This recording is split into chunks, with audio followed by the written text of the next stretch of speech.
نور الدین زنگی نو حضور نے ستیا جا جگایا مصر چو، اور بھی بڑے حکمران سن، تو اس کی وجہ یہی تھی کہ نور الدین زنگی نے دارالحدیث بنائے تھے، بڑی بڑی عمارتیں تعمیر کرائی تھی کہ یہاں بیٹھ کر شیخ الحدیث حضور کی حدیثیں سنائیں، رسول اللہ کے فرامین سنائیں، ان کو لاکھوں لاکھوں روپے مولویوں کو تنخواہیں دی، بڑے بڑے علماء کو، محدثین کو، کہا کہ آپ کا اور کوئی کام نہیں ہے، جو چاہے روغن بادام چاہیے، پستے چاہیے، بادام چاہیے، روٹی چاہیے، گھوڑے چاہیے، باغات چاہیے، آپ کو میں دوں گا، لیکن یہاں بیٹھ کر حضور کی حدیث پڑھاؤ۔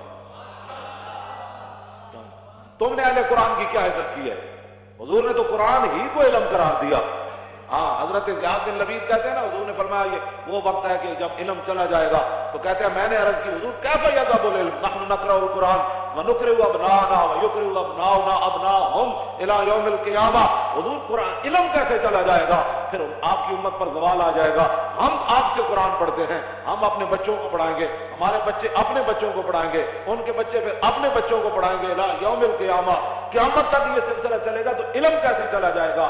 حضور نے فرمایا او زیاد، میں نے تو سمجھا تھا تو بڑا سمجھدار آدمی ہے، مدینہ منورہ میں تیری ماں تجھے روئے، یہ کیا بات تو نے سمجھ لی؟ اب الیس ھذا الیہود والنصارى یقرؤون التوراۃ والانجیل ولا یعملون بشیء فیہما، فرمایا یہ تمہارے سامنے یہود و نصارہ موجود ہیں، تورات بھی پڑھتے ہیں، انجیل بھی پڑھتے ہیں، لیکن جو اس میں لکھا ہے اس پر عمل نہیں کرتے، تو فرمایا میری امت قرآن ضرور پڑھے گی لیکن عمل نہیں کرے گی تو علم چلا جائے۔ بتاؤ، یہاں تو ایک قرآن دیکھ کر امت کو پڑھنا نہیں آتا، جن کو دیکھ کر قرآن نہیں پڑھنا آتا، ان کو کیا سمجھنا ہے کہ جناب فَبِأَيِّ آلَاءِ رَبِّكُمَا تُكَذِّبَانِ کا کیا معنی ہے؟ كُلُّ مَنْ عَلَيْهَا فَانٍ وَيَبْقَى وَجْهُ رَبِّكَ ذُو الْجَلَالِ وَالْإِكْرَامِ کا کیا معنی ہے؟ وَلِمَنْ خَافَ مَقَامَ رَبِّهِ جَنَّتَانِ فَبِأَيِّ آلَاءِ رَبِّكُمَا تُكَذِّبَانِ ذَوَاتَا أَفْنَانٍ وَمِن دُونِهِمَا جَنَّتَانِ، ان چیزوں کا ان کو کیا پتہ ہے؟ اذا وقعت الواقعۃ ليس لوقعتها كاذبۃ خافضۃ رافعۃ اذا رجت الارض رجا وبست الجبال بسا فكانت هباء منبثا وكنتم ازواجا ثلاثا سبح لله ما في السماوات وما في الارض وهو العزيز الحكيم يا ايها الذين امنوا لم تقولون ما لا تفعلون كبر مقتا عند الله ان تقولوا ما لا تفعلون تبارك الذي بيده الملك وهو على، ان کو کیا پتہ ہے میں کیا پڑھ رہا ہوں؟ جب آپ نے خود ہی قرآن کے ساتھ ایسے کیا، بال کندھا بیان میں نقطہ توحید تو آ سکتا ہے، تیرے دماغ میں بت خانہ ہو تو کیا کہیے؟ جہاں میں بندہ حر کے مشاہدات ہیں کیا، تیری نگاہ غلامانہ ہو تو کیا کہیے؟ اقبال کہندا تانوں پتہ ہی نہیں محمد عربی دے غلاماں دا جناب، ہاں جی انہاں دے ویکھن دا انداز کیویں تے انہاں دے چلن دا انداز کیویں، انہاں دے رہن دا انداز کیویں، انہاں دے کافراں نال گل کرن دا انداز کیویں، انہاں دا کھان دا انداز کیویں۔ کیوں جی حذیفہ بن یمان اور رومیاں دے دسترخوان تے بیٹھے ہزاراں نعمتاں پئیاں، روٹی کھاندے لقمہ نیچے گر گیا تے آپ جدوں چکن لگے تے نال والے نے کیا حضور اے کام کرو کہ ایک ہی کہن کے کہ نہ روٹی کدی نہیں ویکھی، اے تھلو لقمے چاہ کے کھاندے اسی دے واسطے ہر قسم دے کھانے تیار کیتے تے آپ نے فرمایا آپ روکو سنت رسول اللہ لحاظ الامہ کا، فرمایا چلیا میں انہاں واسطے اپنے نبی دی سنت چھڑ دیوا۔ جہاں میں بندہ حر کے مشاہدات ہیں کیا، کیوں جی تیری نگاہ غلامانہ ہو تو کیا کہیے؟ فرمایا تیری نگاہ ہی غلامانہ، تم کدوں کہ ویکھیا کہ محمود غزنوی کنج آیا تے نور الدین زنگی دارالحدیث کنج بڑھائے، تو سدا بڑے بڑے مدارس کے جناب اجاڑنا چاہتے ہو، بڑے بڑے مدارس تسی اپنے گند داخل کیتے، ہمارا نصاب بھی پڑھاؤ۔ اقبال نے کیا لڑکیاں پڑھ رہی ہیں انگریزی، قوم نے ڈھونڈ لی فلاح کی راہ، یہ ڈرامہ دکھائے گا کیا سیٹ پردہ اٹھنے کی منتظر ہے نگاہ۔ اقبال کہتا ہے وقت آ کے دسے گا نا کڑیاں سے انگریزی پڑھ کے نہ کی پڑھیا، کیوں جی وہ خوب سمجھتا ہوں کہ یہ زہر ہے وہ کند، کیا فائدہ کچھ اور کہہ کے بنو معتوب، پہلے بھی خفا مجھ سے تہذیب کے فرزند، کیا چیز ہے آرائش و قیمت میں زیادہ، آزادی نسواں یا زمرد کا گلو بند۔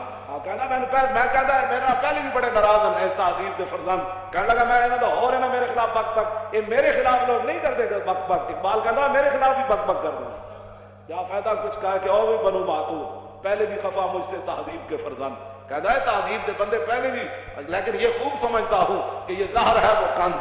ہاں کہندا ہے کڑیاں دے دوپٹے لا دینے تے جناب مٹک مٹک، اقبال کہندا بہلا ہے دختر این دل بریہا مسلماناں نزیبت کافریہ، اقبال کہندا جدوں مسلماناں دی دھی دوپٹے لا کے مٹک مٹک کے کالجاں یونیورسٹی جاندی تے اقبال کہندا اوئے مسلماناں دی دھی تینوں زیب ہی نہیں دیندی، اے کافراں دی عداوت تو کیویں اپنا لے؟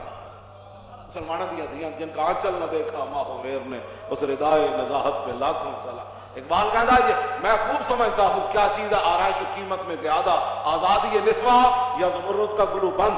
کہنا میں اس بات کو خوب سمجھتا ہوں کہ کڑیاں دوپٹہ لا دیون ایک قیمتی ہے یا وڈی چادر کر کے ٹرن ایک قیمتی ہے. سارا کچھ تسی تباہ کر چھڑیا. کی چھڑیا تسی جناب؟ کی پڑھایا تسی تے جناب 12-14 کلاساں پڑھا کے منڈے نو جناب تسی تے نماز بھی نہ سکھا سکے, تسی تے جناب جنازے دیاں دعاواں بھی نہ سکھا سکے, تسی تے منڈے نو جناب طہارت دے مسائل بھی نہ دس سکے, تسی تے بھی نہ دس سکے کہ وضو دے فرض کتنے, تیمم کس کو کہتے ہیں. جذبہ قرآن زید امیر ربائی است, فقر قرآن اصل شہنشاہی است. اقبال کہتا قرآن تو بغیر شیری دا دعویٰ کرنا یہ تو لومڑی دی گل ہے. کہتا قرآن تو بغیر بندہ شیر نہیں بن. جذبہ قرآن زید امیر ربائی است. اقبال کہتا قرآن تو بغیر بندہ کہے میں شیر ہاں, وہ شیر نہیں, وہ تو لومڑی ہے. ہاں فقر قرآن اصل شہنشاہی است. اقبال کہتا قرآن تے پڑھن والا تے قرآن تے عمل کرن والا تو بڑا شیر ہوگا. ہاں وہ شہنشاہ ہوگا. کیوں جی وہ تو شہنشاہ ہوگا, وہ تو تہ بن کے تے جناب میدان وہ تے چلے جانے. ایک نے بھی نہیں کیا حضور کپڑے تے دیو, انہوں نے تو کفن بھی نہ ملے جڑے قرآن پڑھے ہوئے سن شیر تے جا کے میدان وہ تے شہید ہو گئے. جناب انہوں کو تو کپڑے بھی پورے کوئی نہیں سن, انہوں نے پیٹ تے پتھر بن کے تے میدان خندق کے چلے گئے. اج جناب گھر سامان نہیں سی لایا, فقر قرآن اصل شہنشاہی است. اقبال کہتا قرآن جڑا پڑھن والا اصل شہنشاہ ہے. اقبال کہتے تے صحابہ جے سامان اتارے بھی نہیں سی اپنے گھوڑے تو تے خچرا تو اٹھا تو تے پھر جبریل آ گیا, انہوں نے کہا جی چلیے بنو قریظہ دی طرف, فقر قرآن اصل شہنشاہی است. اقبال کہتا اے تے شہنشاہ سن. ایک صحابی نے بھی نہیں کیا حضور روٹی بھی رج کے نہیں کھادی, انہوں نے کہا جی چلیے بس اتنی گل ہے. جناب قبر میں اتنی جگہ اثر دے کے رون لے اور دستا نو دتا کس دلاسا ہو. اثر دے کے رون لے اور دستا نو دتا کس دلاسا ہو. بند عمر بندے دی ایویں گزری جویں پانی وچ پتاسا ہو. تے سوڑی سامی سٹ گتے سن تے پت نہ سک سے پاسا ہو. تے صاحب تے تو لیکھا منسی باہو غتی گھٹ نماشا ہو. اس واسطے اتنی ساری لبنی جا وہ بھی قسمت والے نو لبنی, وہ بھی قسمت والے نے رکھنے ہوں تھلے, ورنہ گور کون تے دھڑل کر کے سٹ دیں. پھر قبر جنہ دی جیوے ہو اور قبر پھر انہاں دی جیڑی جنہ حضور نال وفا کی تھی. ہاں پھر رسول اللہ نے جنہ وفا کی تھی تے اسی تانوں او راہ لا رہے ہیں. نور الدین زنگی کی بنایا دارالحدیث. دوسرا انہاں مدرسے کھولے, بند نہیں کیتے, مدرسے کھولے تے دینی کتاباں چھاپ کے تے مفت تقسیم کی تھی. چھاپ تو مراد لکھوا مطلب تسی توجہ اس ویلے چھاپے خانے کتے ہوندے سن, اس ویلے بڑے بڑے شیر بیٹھ کے سونا سونا خط لکھتے تھے. تیسری بات نور الدین زنگی نو ستیا رسول اللہ نے جا کے جگایا, فرمایا اٹھا ہے میری ناموس کے لیے. ایویں کوئی نہیں کوئی کام کسی دا کردا, کوئی تعلق ہوے تے کرنا. ہاں کوئی تعلق ہوے تے کرنا, ایویں نہیں کردا جی فلانا نہیں کردا میں کہ نہیں کردا تو روے اپنی قسمت نو. کیوں جی تے شکر کرن لبیک والے جڑے دیہڑی راتی لبیک دا نعرہ لاندے, او نہ ہو میرا ذکر حضور میں ہوا ورنہ خوشی میری طرف دیکھ کے مسکرائی کیوں. تسی کتنے خوش نصیب ہو, ہر ویلے تجدید عہد کر دیو. کیوں جی تجدید وفا کر دیو. تیسری بات جو نور الدین زنگی کے اندر تھی, وہ سرکاری خزانے سے تنخواہ نہیں لیتے. ساڑھے بزرگاں نے لکھا ہے نا تینہ وجہ تو نور الدین زنگی نے حضور نے ستیا جا جگایا. آپ نے فرمایا کہ آ مدینہ منورہ میں میری عزت کا کام ہے.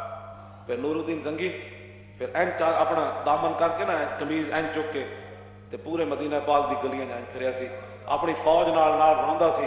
حضور تسی مینوں اس کام واسطے تسی مینوں منتخب کیتا, حضور میں تے اس کوئی نہیں سی قابل, حضور تسی مینوں آ جگایا, حضور تسی میرے اس کام واسطے منتخب کیتا.